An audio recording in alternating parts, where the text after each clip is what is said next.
an elderly scientist who was a senior figure in my department at Oxford when I was an undergraduate.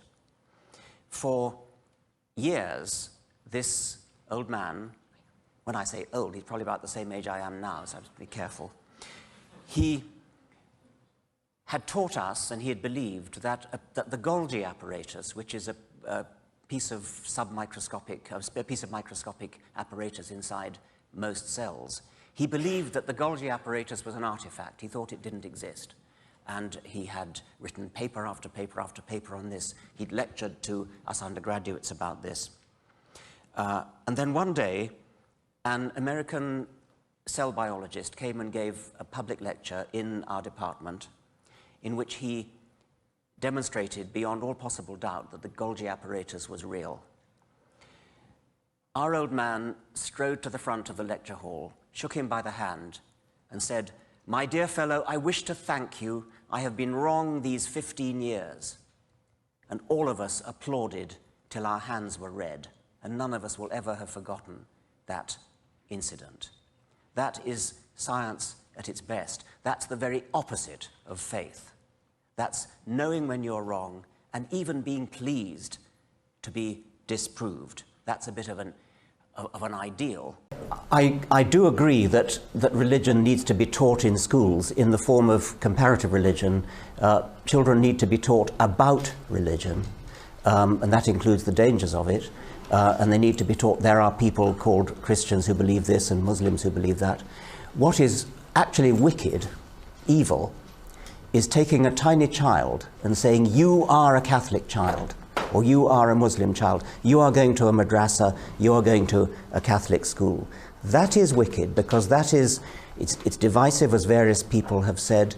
It is imposing on a child who's too young to know what its opinions are going to be, opinions which are different from opinions of different groups. It's arbitrary what kind of school a particular child is sent to. It depends upon its parents' preferences very often. And I do think I agree with Julian that if we could find a way which didn't seem too, what shall I say, fascistic, too bossy,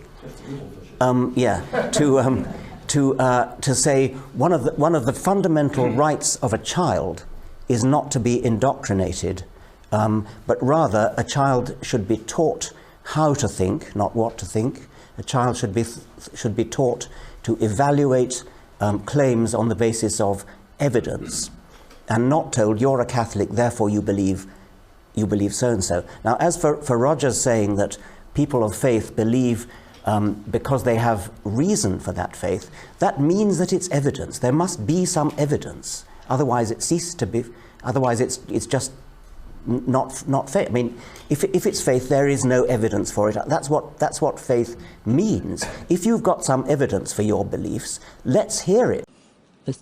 For his son to be the ultimate sacrifice, and I can't think of... Well, that would be persuasive if the judge said, you're forgiven. That would be great. That would be the kind of thing one could empathize with. But that's not what he said. He said, okay, we're going to hang somebody else for your crime. No, the judge said, I'll give you my son. Now, wouldn't that be incredible? I think it would be disgusting. I mean, I think it's a horrible idea that somehow, given that the judge is all powerful, given that the judge has the power to forgive if he wants to, that the only way he can do it is to sacrifice his son. I mean, what an incredibly unpleasant way to do it when given that you've got the power to forgive. You're all powerful.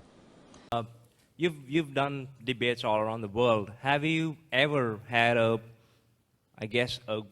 clever or interesting argument from the other side? No.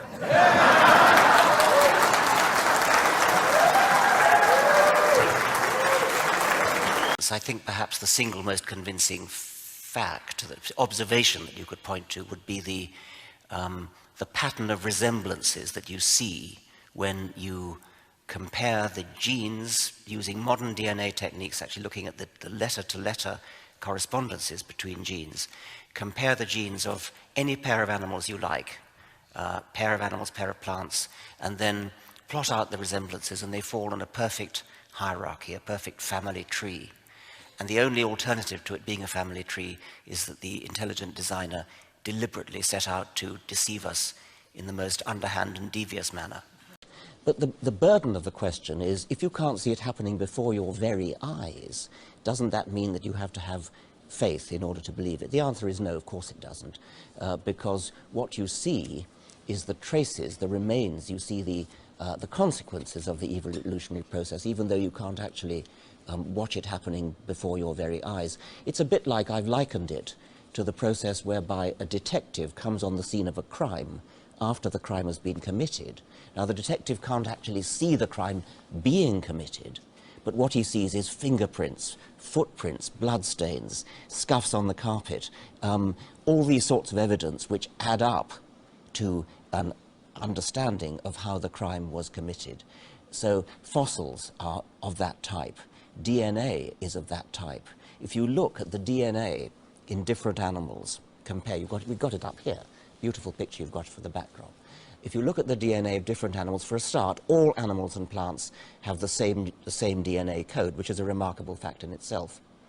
And then that there are minor differences in the actual sequences, the actual letters that are spelled out by the code. And if you look at those differences, you find that they form a perfect hierarchical pattern. It's a family tree. Now, this is massive, massive, massive quantities of evidence left lying around the earth in every species of creature that's ever been looked at is carrying around massive quantities of evidence in the DNA. Then there's fossils in the rocks, massive quantities of evidence. Okay, my last question. This is probably going to be the most simplest one for you to answer, but what if you're wrong? Well, what if I'm wrong? I mean, anybody could be wrong. We could all be wrong about the flying spaghetti monster and the pink unicorn and the flying teapot. You happen to have been brought up, I would presume, in the Christian faith. You know what it's like not to believe in a particular faith because you're not a Muslim, you're not a Hindu. Why aren't you a Hindu? Because you happen to have been brought up in America, not in India. If you've been brought up in India, you'd be a Hindu. If you were brought up in Denmark in the time of the Vikings, you'd be believing in Wotan and Thor. If you were brought up in classical Greece, you'd be believing in Zeus. If you were brought up in Central Africa, you'd be believing in the great Juju up the mountain. I mean, there's no particular reason to pick on the Judeo-Christian God in which, by the sheerest accident, you happen to have been brought up, and ask me the question, what if I'm wrong? What if you're wrong about the great Juju at the bottom of the sea?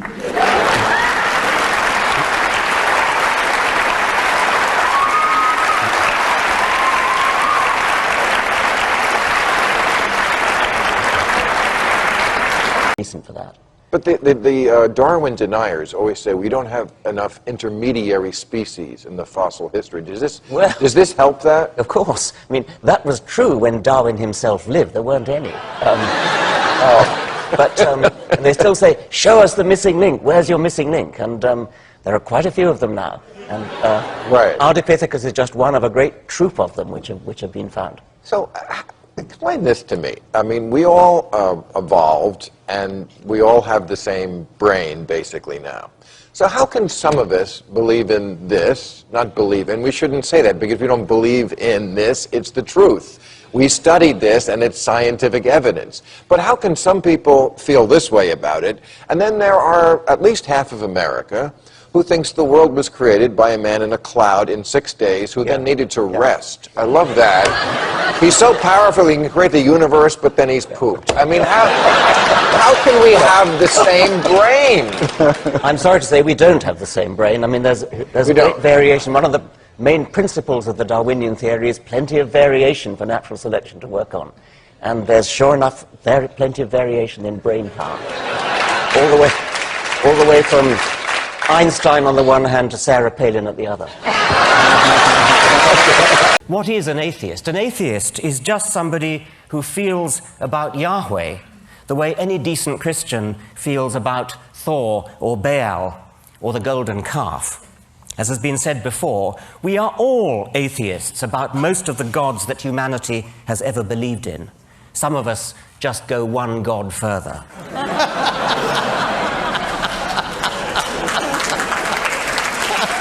a former and highly successful editor of New Scientist magazine, who actually built up New Scientist to great new heights, was asked, what is your philosophy at New Scientist? And he said, our philosophy at New Scientist is this: science is interesting, and if you don't agree, you can fuck off.